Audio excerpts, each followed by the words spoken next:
Hello, Mr. Ridgely. How are you, my friend? I am excellent now that we got the proper. Anyway, I am excellent. How are you? I am beyond excellent.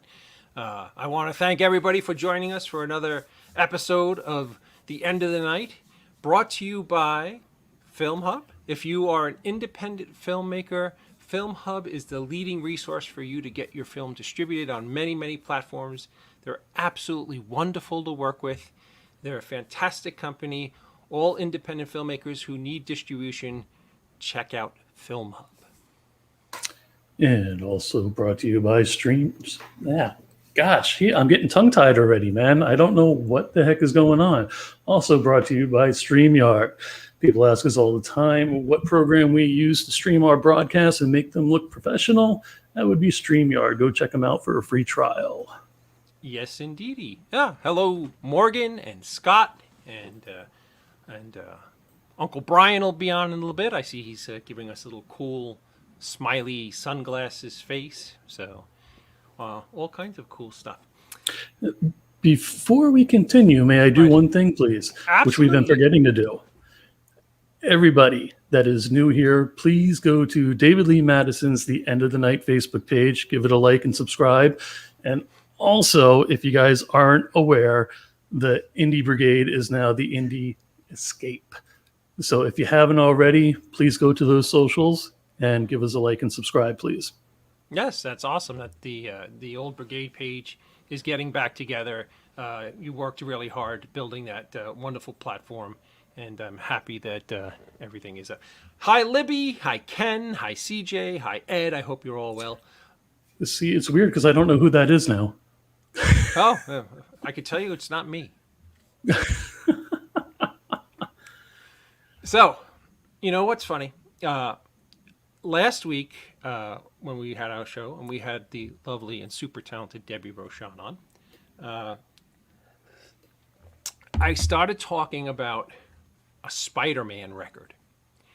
And I didn't get to finish. I said I was going to finish this week. And Joe, no exaggeration, I got 5 IMs from people who said, finish the Spider-Man record story.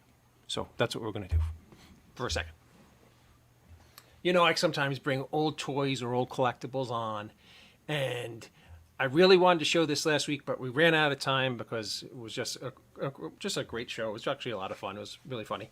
I wanted to show you guys this, the Amazing Spider-Man rock comic. And what was really cool about these records that were made, I think, in either the very early 70s or the 60s, it had wonderful, like a comic book that went along with the record. And you would play side A and side B, and along with the record, they would tell a story.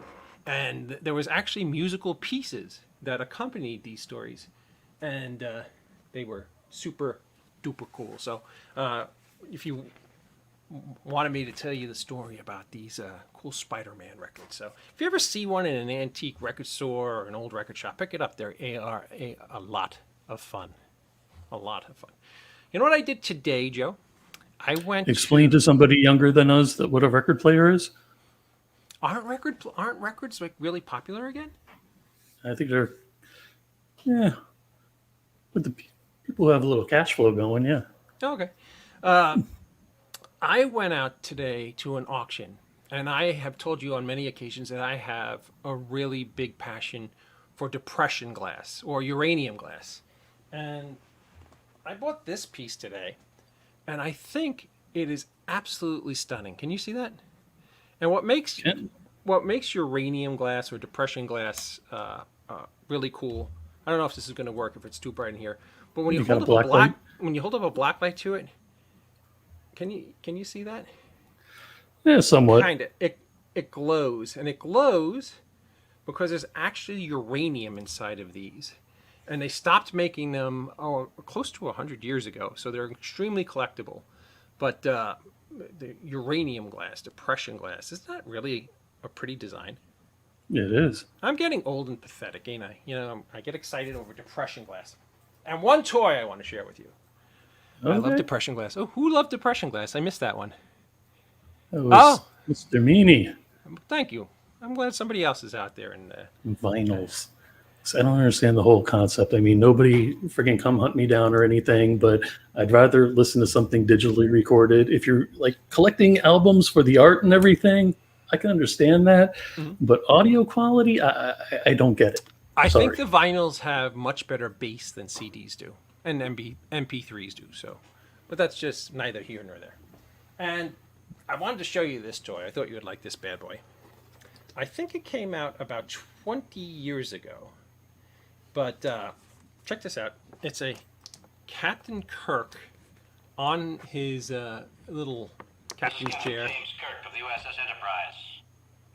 And it says a whole bunch of things. Captain James Kirk of the USS Enterprise. Of course, it's only going to say one thing now. Make me look like a complete and utter schmuck. But it's supposed to say 2 or 3 different things. It's probably because the batteries were never changed in 20 years. It's stuck on saying the same thing. But I thought that was cool. When are we going to have the toy guy on? I got to give him a holler and find out. Mr. Schiaffo is in the background saying, is there a constant crackling you're hearing? Sounds like somebody eating a bag of chips. Not me. Anybody else hear that? I don't hear a constant crackling. It may be what's left of the cobwebs in my head. What was I going to say? I don't remember. You know, that's the thing that sucks about getting old, is that everything that used to work just doesn't work as well as it used to. Oh, I saw a bunch of Marvel things over the last couple of weeks. I saw Black Widow, and I saw the Vision and WandaVision. And yeah, I saw WandaVision. Well, and I saw Loki, and I really liked the second to last episode of Loki. I thought the finale was a little underwhelming, and I thought that bad guy was kind of pathetic. But what the hell do I know? I mean, what the hell do I know? What do you think? Did you see all 3? No, I've only seen Black Widow. I was a huge comic book fan, and it just seems like they're just oversaturating the market now, and it's not exciting as it used to be when a comic book movie came out or a comic book show. Well, So, Eleanor White thinks Black Widow was excellent, so that's awesome. We're all entitled to our opinion. Yeah, and episode 5 of Loki I thought was excellent. I thought Richard E. Grant as older Loki was pretty fantastic. But be that as it may, is Grunkle Scott ready to pop on and say hello to everybody? I do believe he is. Oh, I thought you were going to do the big introduction thing, and I wasn't going to interrupt like I normally do. Ladies and gentlemen, without further ado, our lovely co-host, our pop culture icon friend, the Chuli's gum guy himself, Mr. Scott Schiaffo. Hello. Hi, Mr. Schiaffo. How are you? I'm doing great, guys. How are you? It's nice to be back. It's awesome to have you back. Oh, wait, this is what I was going to say. Next week, I want to make a big announcement, because next week we have just an amazing guest coming on. I'm super excited. We had some great directors on this show before, but next week we're going to have none other than Jack Shoulder, who directed The Hidden, A Nightmare on Elm Street 2, Renegades, Arachnid. He has an amazing career. He's an amazing filmmaker, and I can't wait. Next Sunday night, Jack Shoulder will be live with us right on this very show. So I'm super Oh, that excited. is super awesome. I love The Hidden. It's one of my favorite 80s horror movies. So I'm super excited Jack will be joining us. So, Scott, I heard, well, I didn't hear, everybody who was anywhere near a computer or near any kind of social or viral media, seen that you were involved in the big Smodcast opening over in at Kevin's new place over there in New Jersey.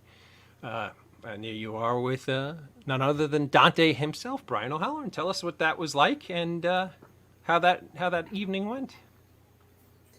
Oh, man, that was pure awesomeness. Absolute and complete pure awesomeness. I got to go down with Brian and Diana, which was very nice of them. They picked up Grunkle Scott, which was nice because, I'm transportation impaired a lot of the time. But that made my life a lot easier because I had a lot of wackiness last week going on, and I almost couldn't make it. I kind of said I wasn't going to be able to do it, but they came through for me, and man, it just was the greatest thing because I had the opportunity to have a little one-on-one, personal one-on-one time with Kevin backstage in the green room and discuss things I hadn't had a chance to discuss with him since they happened back in the early 90s. And it was just awesome. And then it got even more awesome when Brian and Kevin brought me out and we got to discuss our experience of what that was like then. It's a very interesting, hey, sweetheart, I love you.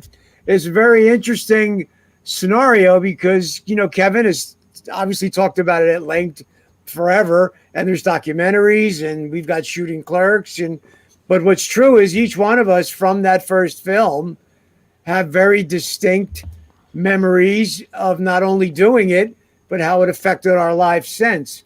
So it was just so awesome. And I thank all you who are out there who came to the show. And I couldn't have had a better time. It just was really so intimate and just so cool. And it alleviated a lot of things in my mind that I never did get a chance to speak to Kevin about. And just phenomenal. That's all I could say. Now, did in your discussions with Kevin, did he give you any information or any tidbits on your part or your participation in the upcoming Clerks 3?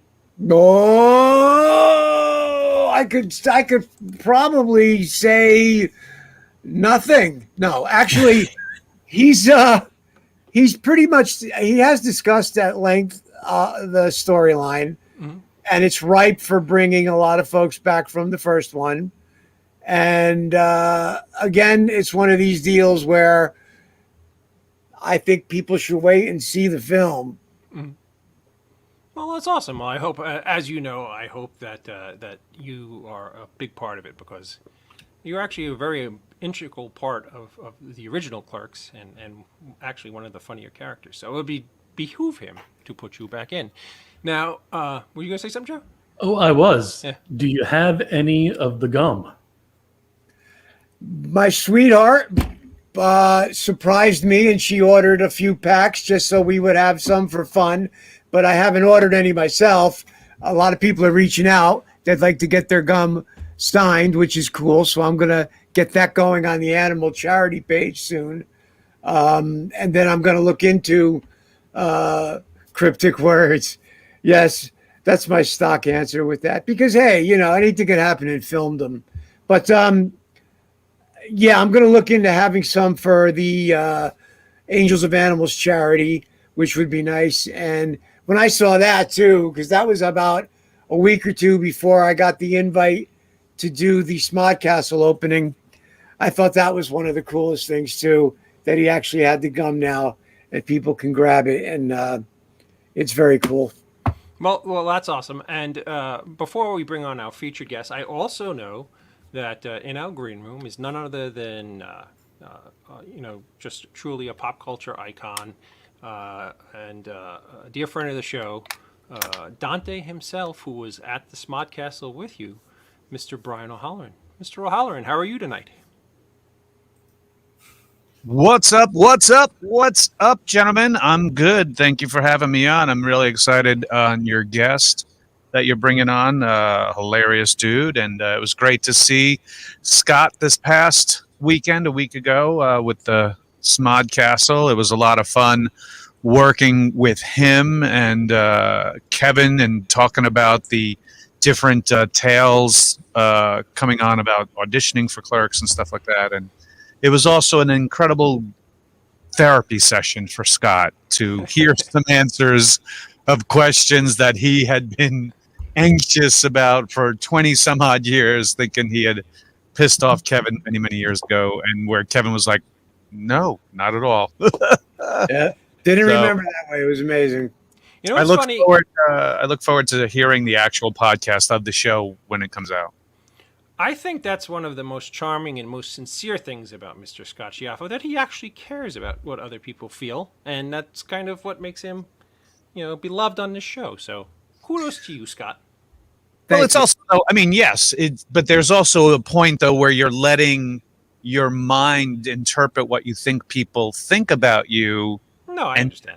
not thinking about the fact that he never thought anything that Scott thought about. So it was nice to see that relief in Scott's face when he was getting those answers live in front of an audience. And I got answers too, and it was a really great exchange with all three of us. And I had a lot of fun, and it's great. I mean, and it's funny because we have our next guest coming on that you have here.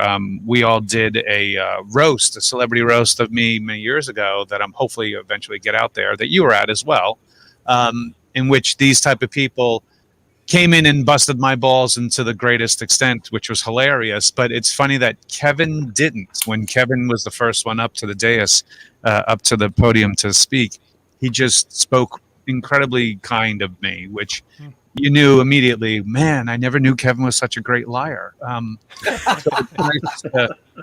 it's nice to see that he's a good storyteller in real life. We'll bring up the wonderful Chris Covert, who's just I was blessed to see him 2 or 3 times. I think actually when I came out to see you, he's a really wonderful, wonderful stand-up comedian. But is there anything, Brian, that you can share with us that you learned this weekend about Clerks 3 from Kevin? Any big news? Anything that you could share with the audience? About Clerks 3, absolutely not. There's nothing new that I learned about it that I haven't known for the past couple of months. And as far as sharing it with the audience, no, we can't. We have all signed non-disclosures that I can't say anything about it. But just put it this way, that the fans are in for a fantastic treat. Kevin is told briefly there in the press months and months ago of a basic outline of what the plot is, which does, as Kevin had said, as Scott just said earlier, lends itself for a lot of recurring characters from the previous other Clerks and other iterations of View Askew films. So it's going to be a nice kind of end game of the View Askew universe. That's awesome. As you know, I'm thrilled to hear that this is happening. You guys really deserve this, and I hope it is everything that you guys hope and dream it will be. So, with that being said, our guest tonight is a wonderful stand-up comedian. He's been on tons of shows and is just really, really a really fucking funny human being. Ladies and gentlemen, Mr. Chris Covert.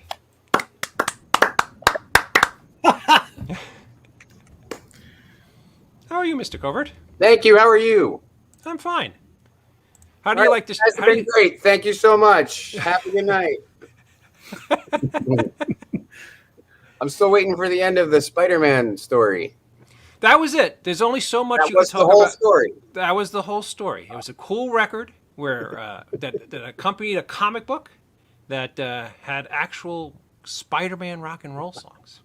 Come on, Chris. You know that you want to run out and buy that Spider-Man record now. Well, I just saw Ed McKeever just posted something from the roast, so that was pretty funny.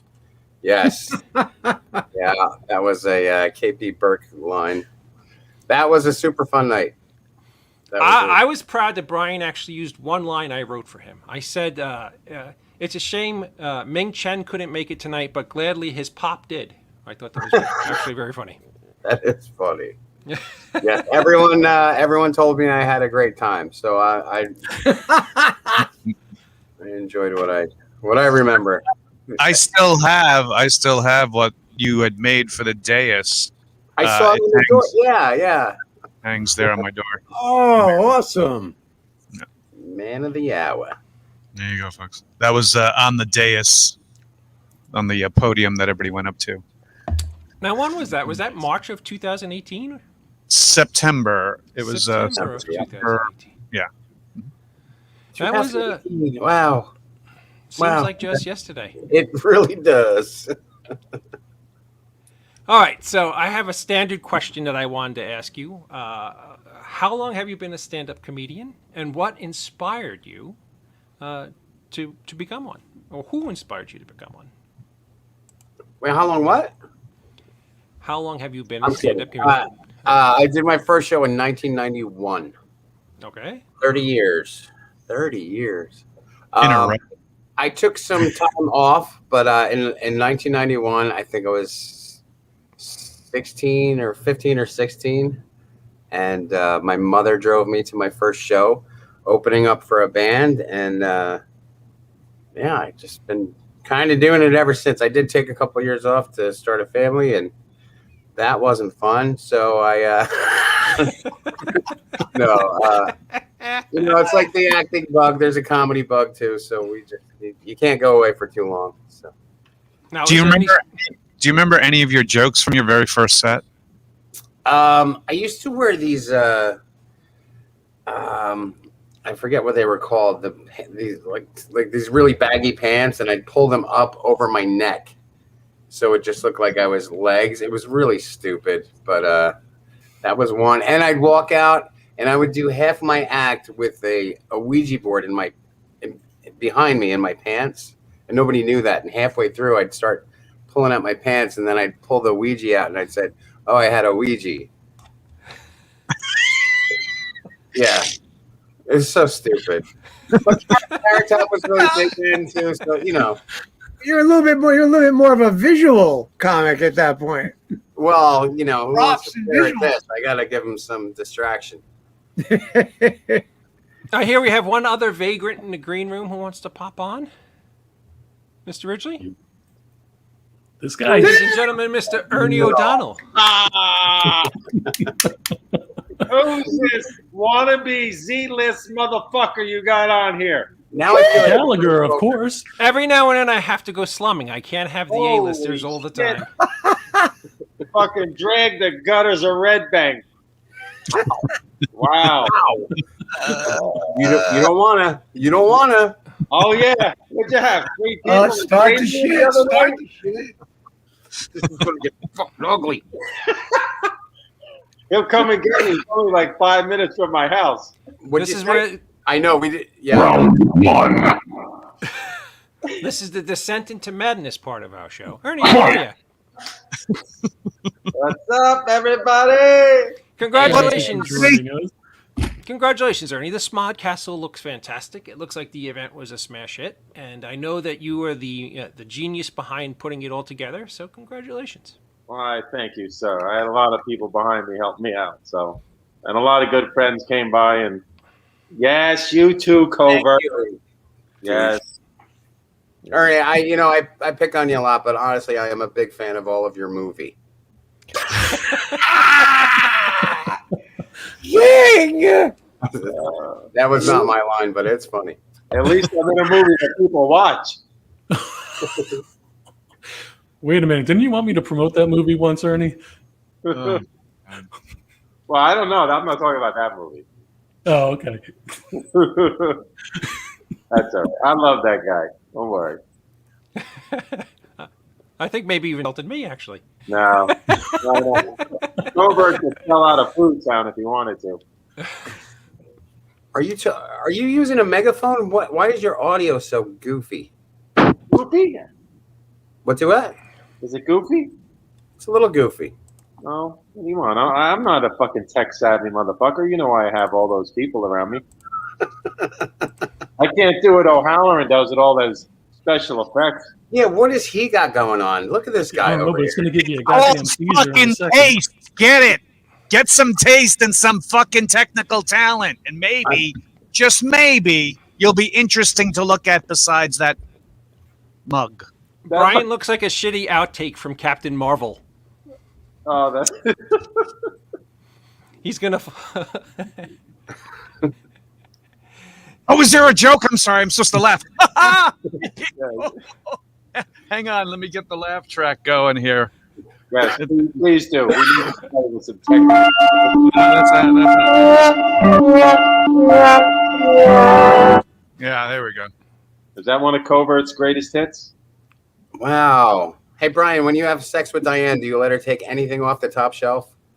No, nothing off the top shelf. You can't do it. Not allowed. Kids can't reach that high.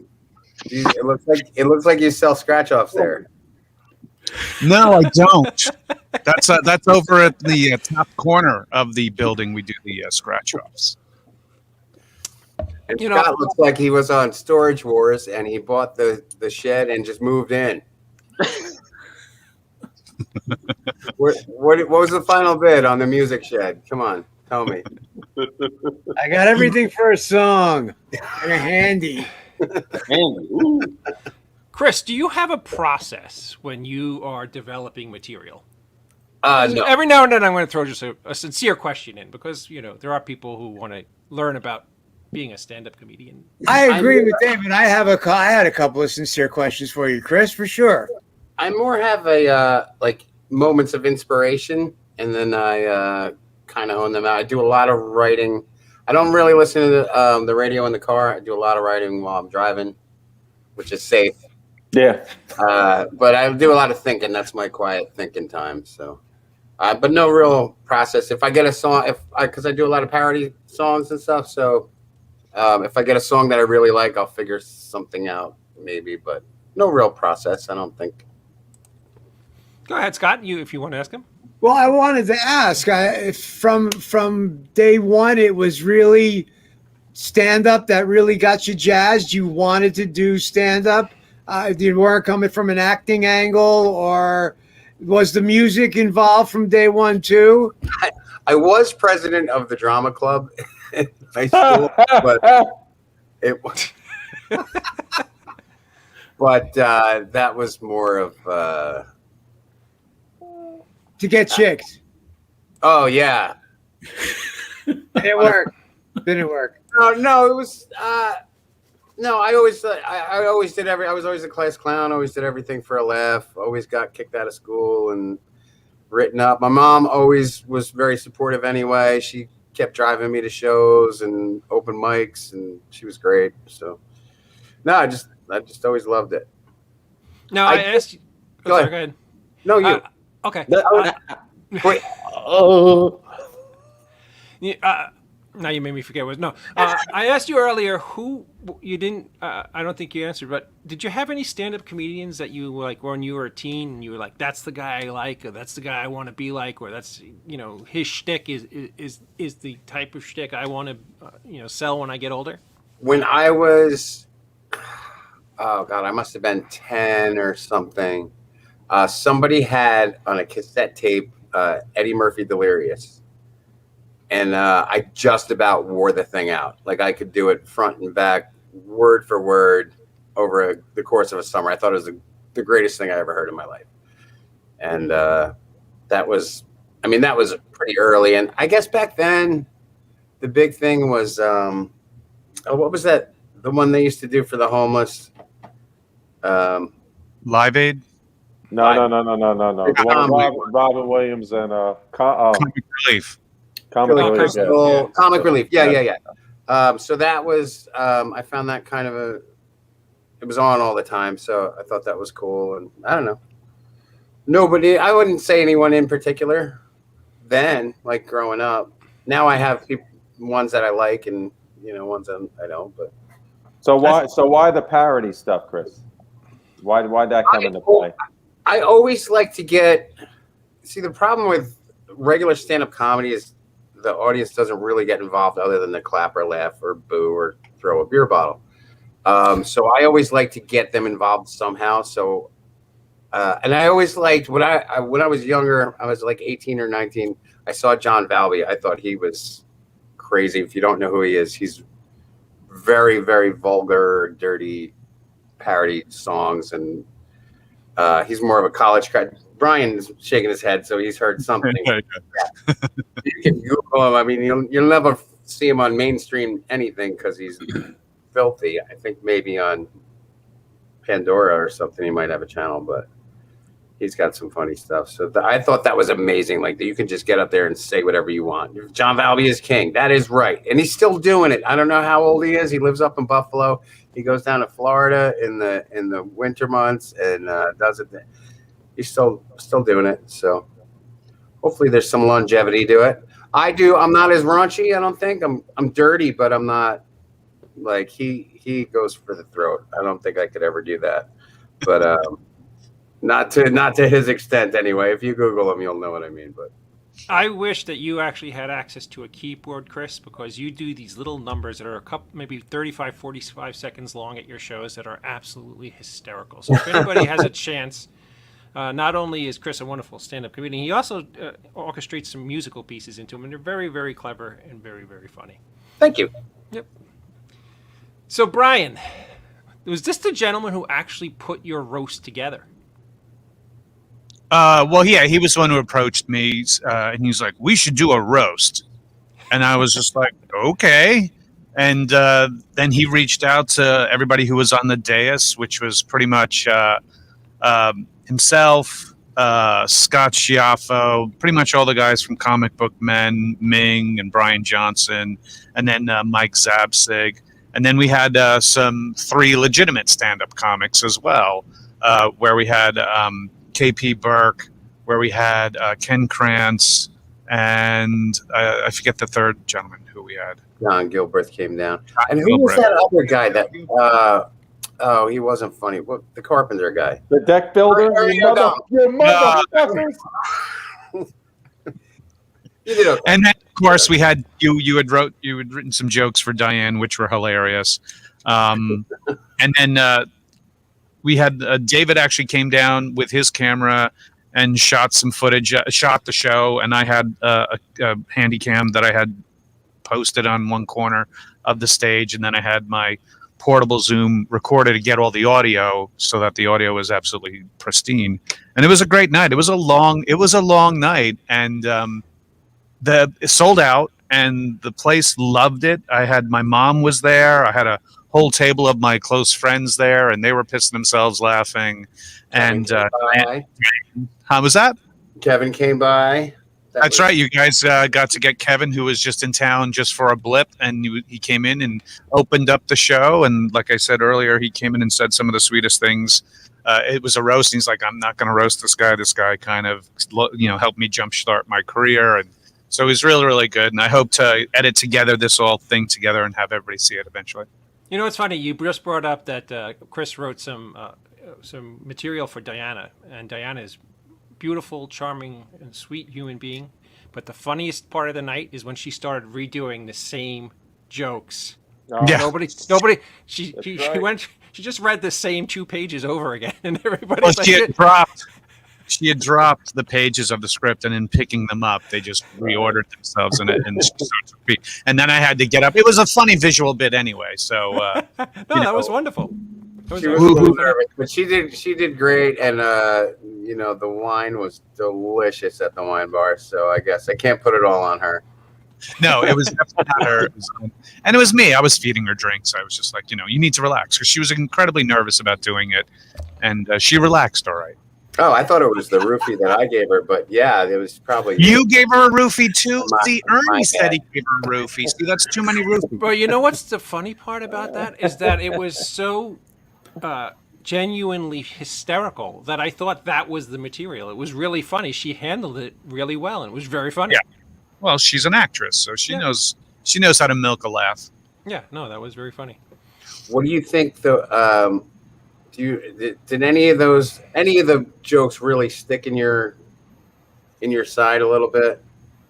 No. The jokes like that for but like some of them. Come on, jokes that were said by that bunch of idiot panel. That's gonna affect me. Oh, I did feel bad about the one. Really? Do you remember the one? Do you know what I'm talking about? No, please. Say it. I said, growing up, your family really wanted you to follow in your father's footsteps, but here you are, alive. Oh, that's right. That one. I almost didn't tell that one. For those in the audience, my father passed away at the age of 52. I was 15 years old at the time, so that you get the reference for the joke. They'll have a special place in hell for you for that, Mr. Covert. Yeah. No. Listen, see, that's the thing. Like, my mom probably laughed the most at that joke, to be honest with you. It's just because the Irish love that kind of dark humor. We revel in it. CJ Robles has a question for you, Chris. He wants to know, do you have a certain crowd that you like to perform to? Yes, anywhere where there's brown paneling on the wall. Those seem to be my people. See, I would have said people who pay. I would have said a large crowd. Blue collar people. Midgets. You gotta have at least one. This is the crowd. Chris loves them. Yeah, I've been doing it long enough. I can kind of do any. Like nothing's really stumped me yet. I did do the senior center. Oh God. Yeah, that was a little. I broke them. It was fine. It took me a long time. What I do when I start out, I try to get them to like me, and then once they like me, I can bring them anywhere. It just took a little longer for them to like me, but once I got them reeled in, it was fine. So at a senior center, though, are you like, I said she has a hairy vagina. I had to repeat it louder. I didn't do my, I have a couple different sets. You have to have like a clean set, a middle set, and a dark set, and you gotta know the room. Read And the then room. there's always that old guy who has no idea what you said and said. He says, "Doris, he said he's from Virginia." Yeah, exactly. You're having a great time, sir. You just gotta, just keep them. They're fun. Everybody's fun. No particular favorite. Ernie, did you have a specific memory of that roast night that you want to share with anybody? Oh, ooh.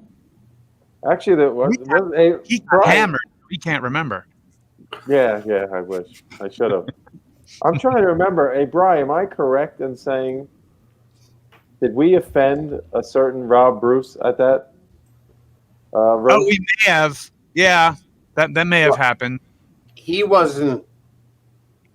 He wasn't. Never approached him to be on the dais, and I think that stuck in his craw a little bit. But yeah, because we there was some zingers thrown his way, which I found to be glorious.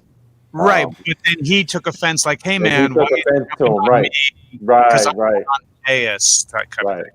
I found that to be funny, and I find it funny that when people realize that if you are in the room at a roast, that you're an open target. Everybody's. It doesn't If you're matter. there, you got a bullseye on. Exactly, Scott. You old decrepit fuck. I'm glad you woke up. Holy shit! Put your sunblock on. Look at that forehead. I over prepared for that gig. I had headspace on there, pal. I had like four really good minutes, and then I did 15, and I got lost in my notes, which fucked me up pretty badly too. But I had a great time. A handful of my stuff landed. Handful of my stuff, people, I think, weren't sure what the hell this old guy was rambling about. I think everybody did good. What was great about it was everybody was an incredibly perfect target for jokes. Like everybody had something that you could zing them with and go through the whole dais, and every joke kind of got a nice laugh, and the crowd got the jokes too. There was none of those kind of inside baseball kind of jokes that only we on the dais will get, which I thought was really, really great. Yeah, it was definitely good.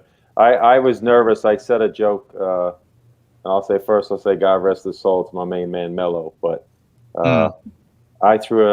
Mello was right in front of me when I threw a joke at him in referencing to, I said something to the effect of, I can't remember exactly, but it was like, and Mello is a black fellow, just so all you out there know. I said, Mello, you're in the town of Atlantic Highlands. I hope you looked outside and saw the burning cross out there. Something to that effect. I think it was better written than that. It was definitely better written than that. It was but something along the burning cross out in the parking lot, and that, and referencing his color and all that kind of shit. He was going to be lynched, and we were pretty tight as far as friends. And I didn't tell him what I was going to say, but at the end of the day, like we just said, if you're in the room, we're going to go at you. Oh, hell yeah. Well, I'd made Kimberly stand up That's right. Had her turban on. I said, "Oh, that That's reminds me. I need syrup." The turban. It's my. I loved it. She laughed so fucking hard, dude. That's what's fucking missing today. You can't, I tell you, it's fucking. That's a And good That's what I kid. love about It's the been roast, 'cause canceled. the rule is you can anything goes. Right. Well, that's a And good. that's all we do when we're together anyway. Even when we're zooming, playing poker or whatever, all we do is pick on each other. Yeah. Oh, And that's it's a the fun of it. busting balls fest. That's a good question, though. Where do you see comedy going with people walking into comedy clubs with this kind of sensitive chip on their shoulders? It used to. I don't think it's not as bad as it seems, because people going to shows are real. I think they're going to laugh for the most part. Of course, you're going to get your idiots. You're always going to have those. They're not going to go away.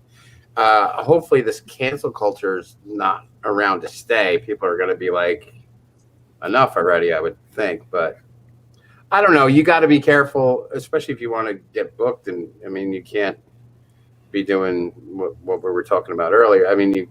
You can't do it everywhere, but You got to read the room, as always. right.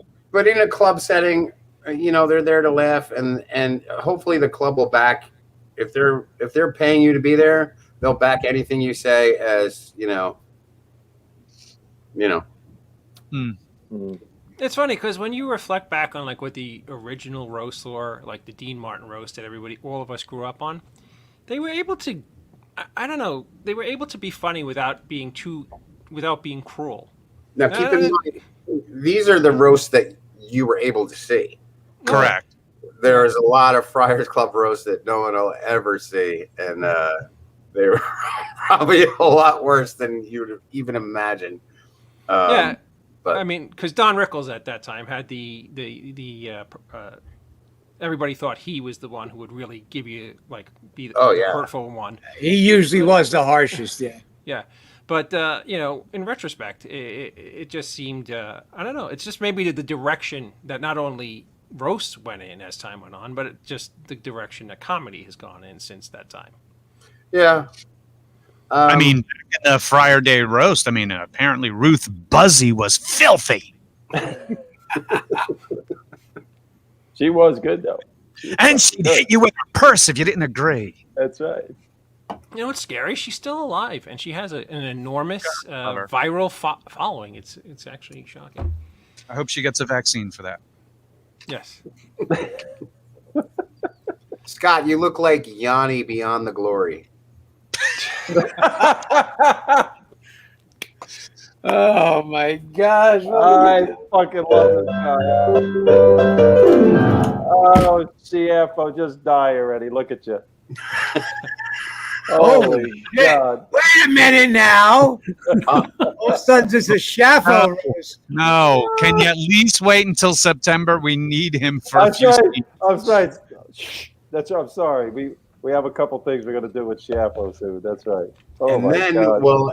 how about September, October? We have the Scott roast over at the Smod Castle. Oh, I would love it. Let's pick up this motherfucker. We'll bring him in a coffin through the fucking aisle. Oh, it'll be excellent. But imagine how much the value of his gum would go up if he did. Yes. Yes. We'd have to do it. Listen, he's Scott Schiaffo. He isn't a fucking Picasso. Relax. Well, we'd have to do it without him because he couldn't get a ride there, but it'll still be fun. We'll take him in. Well, send him an Uber. I am so happy that you invited these assholes in, Scott. I love these guys, regardless of the abuse. That's all right. Keep telling me it's with love. With friends like that, who needs enemies? Yeah.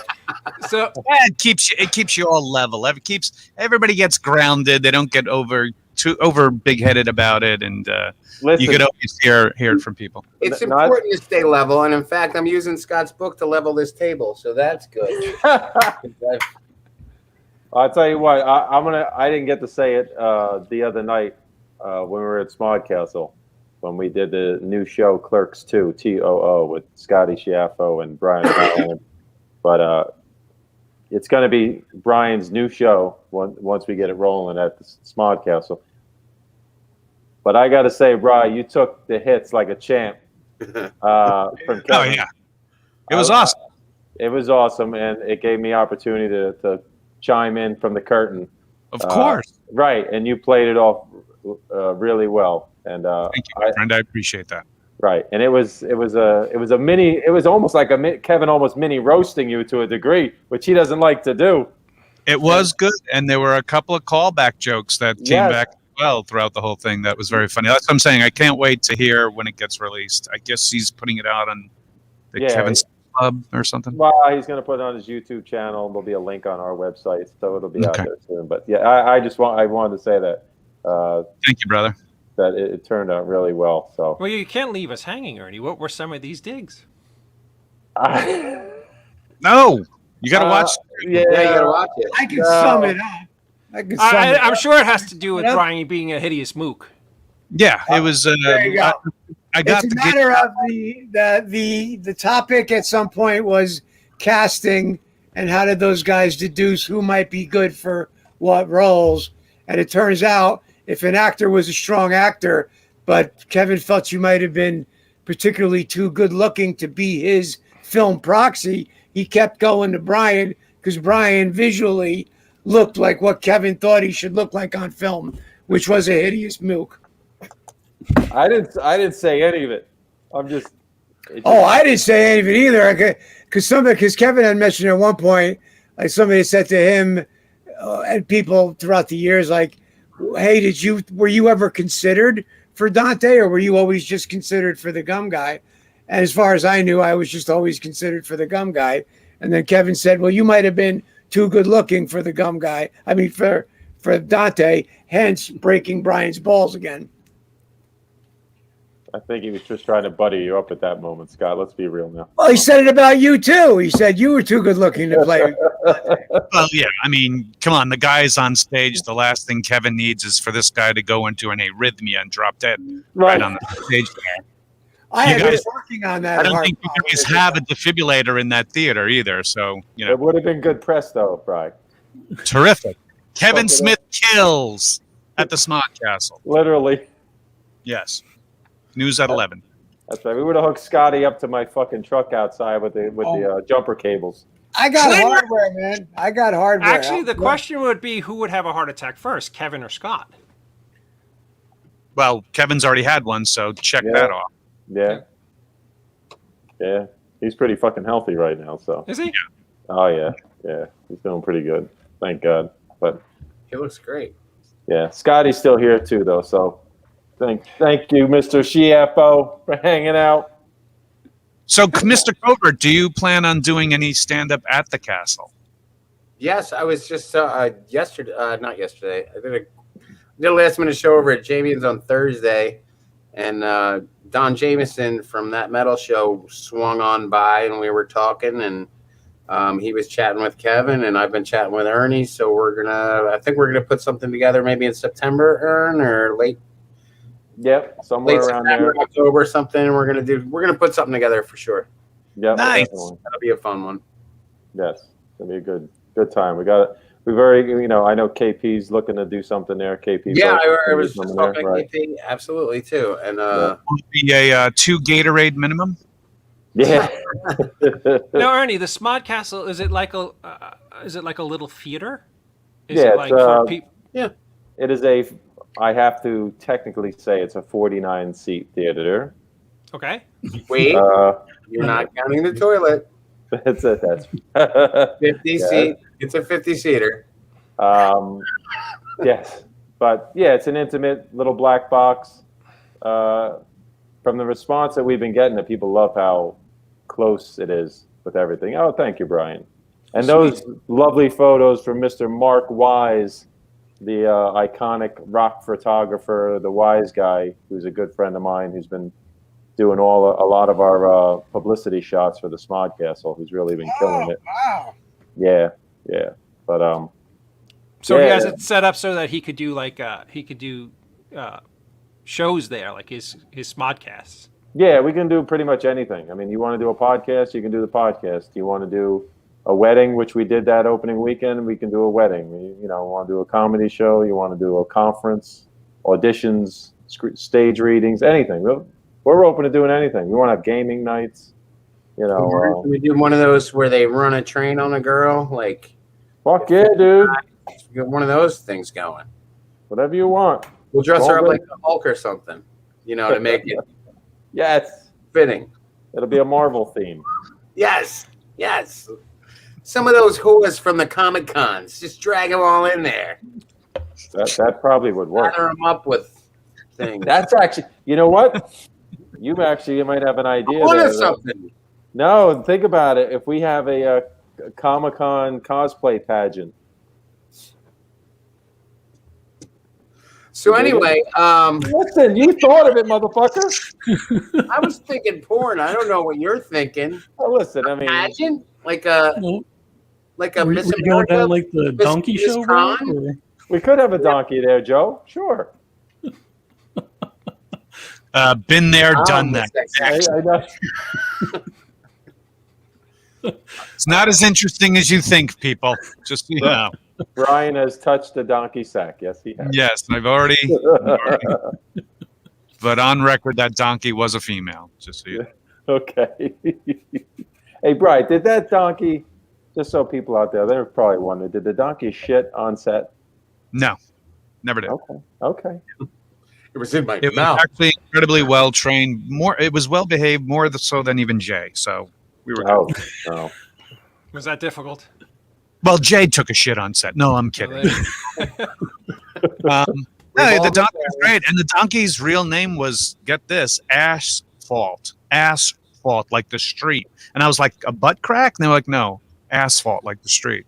It was weird. We had it corralled behind the restaurant for like 3 days and getting it comfortable to be around the location, where we took over an old Burger King. And so people in the neighborhood thought, oh, someone took over the old Burger King. They're turning it into some restaurant, thinking that we weren't filming a movie, that we were redoing this restaurant.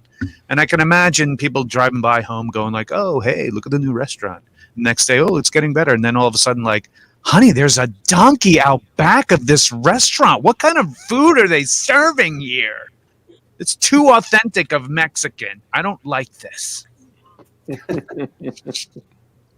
On that note, I On want to that thank you, Mr. Covert. Before we bid you a fondue, do you have any upcoming gigs or anything that, or sites baby. or thing you want to direct people to? I do. Check out chriscovertcomedy.com or jerseyjokers.com. They go to the same place. And on the 7th, August 7th, I'll be down in Atlantic City. And also next month, I'll be at the Vogel, and I'll be at the Stress Factory. So, yeah. Oh, nice. Follow my stuff. Yeah, there it is. Do that. Thanks, Brian. Brian is really quick like that.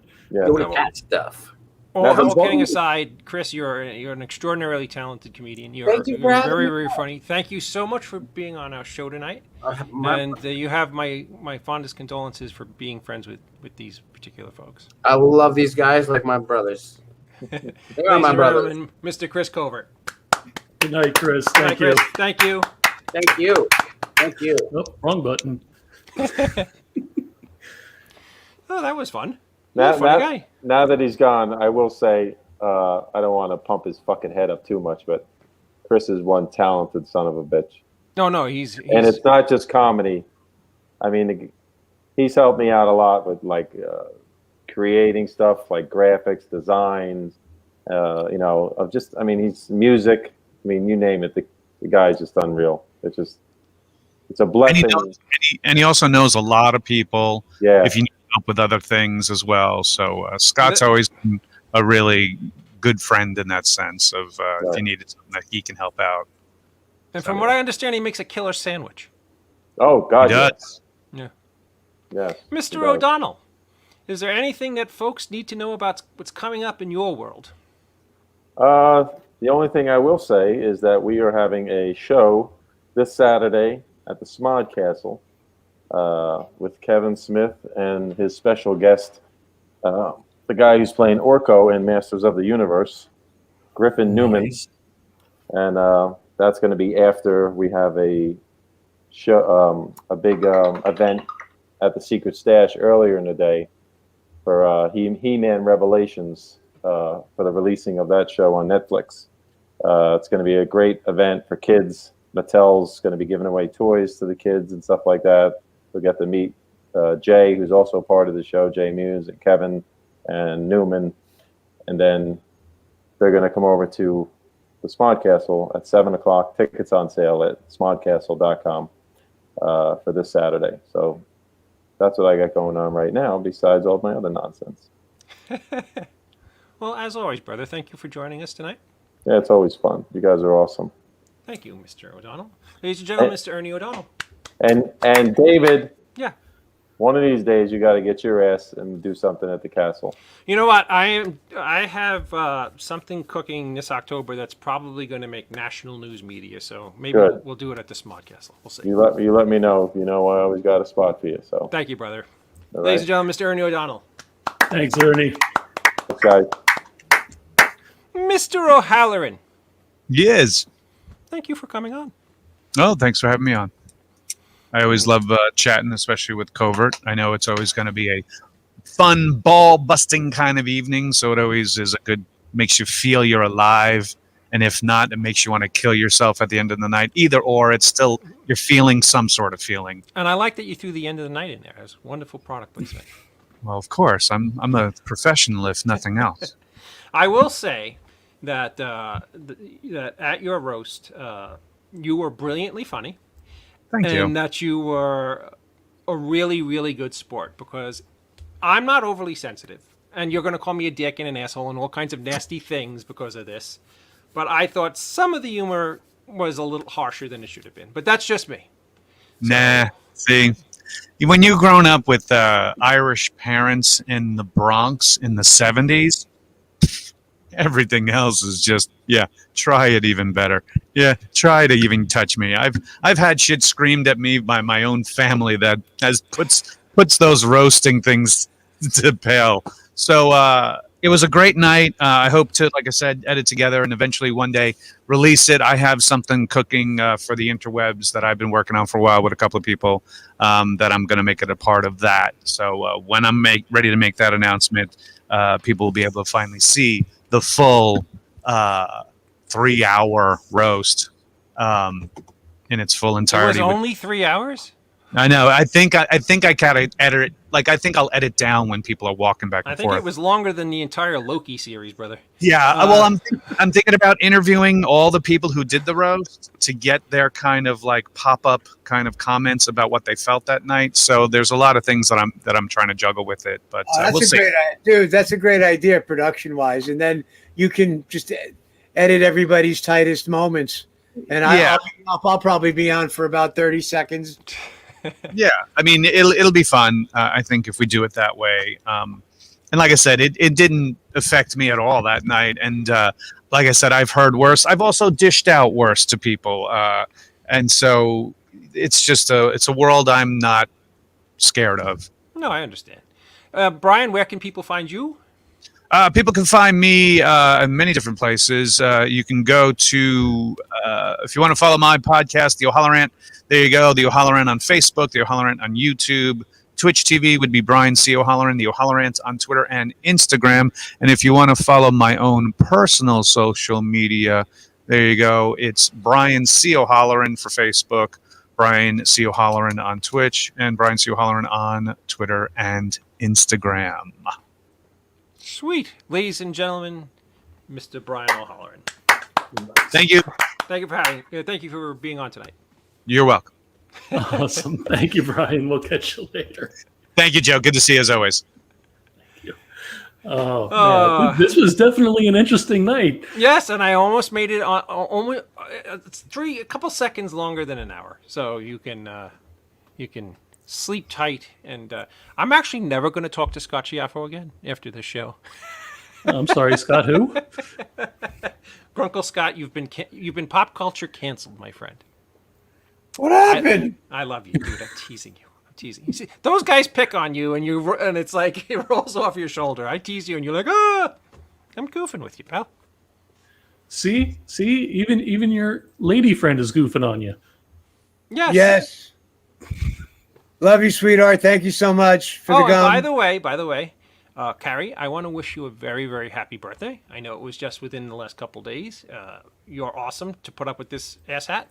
So happy birthday. Wow. And that's just fantastic. He ain't wrong. She says, nah, she loves you. See? You're not an asset. What the hell was I going to say? Wow, ass hat. That's as rough as I get, Brian. I don't roll with the ruffians from down in South Jersey. With that I don't being think said, they cursed on the Waltons, did they? no, they didn't. It's the John Boy in me. Okay, so next week we have iconic director Jack Shoulder, who directed The Hidden and Freddy's second movie and a whole bunch of wonderful stuff. We'll get back on the rails of being a decent and respectable show again. And Joe, what is your wonderful wife and daughter's company? Oh man, you're putting me on the spot. I'm drawing a blank. Hearts of the Mystic Folks. Yes, and they just got all their tax paperwork and everything. I'm going to be sharing the actual website next week. I'm very excited for them. They're doing an excellent job with this. Thank you for bringing that up. Oh, sweet. And sometime in the next week to 10 days, this show is going to have an announcement for something that we're doing on Halloween night that is really going to be groundbreaking. I'm actually, I was able to share with these two a little bit of the information on how it's come together. And I'm humbled that what we're going to be able to present to you guys on Halloween night is going to be something that's going to just blow everybody's mind. It's a star-studded show, and what we're going to present that night is going to be something pretty epic. So everybody prepare to have your socks knocked off on Halloween night. Again, we'll be back next Sunday at 10 o'clock, our regular bat time, our regular bat channel with director Jack Shoulder. And Scott, you have anything you want to say in passing? No, just thank you guys for all the support. I missed you last week, and I'm looking forward to the future. You two have become very dear to me. Well, David, I've known you a while, but Joe, you're a sweetheart, and I'm so happy to be the unofficial official co-host now. Yes. With that being said, Joe, do you know my line? Because I my brain is totally fried tonight. No man is. I remembered it. All right. Okay. All right. Leave us all on together because we are the Titanic. We either float together or we goddamn to hell sink together. Which we are pretty damn good at. Remember, no man is a failure who has friends. We'll see you guys next Sunday at 10 o'clock. And I have a feeling next week, David is going to show you his Spider-Man underoos.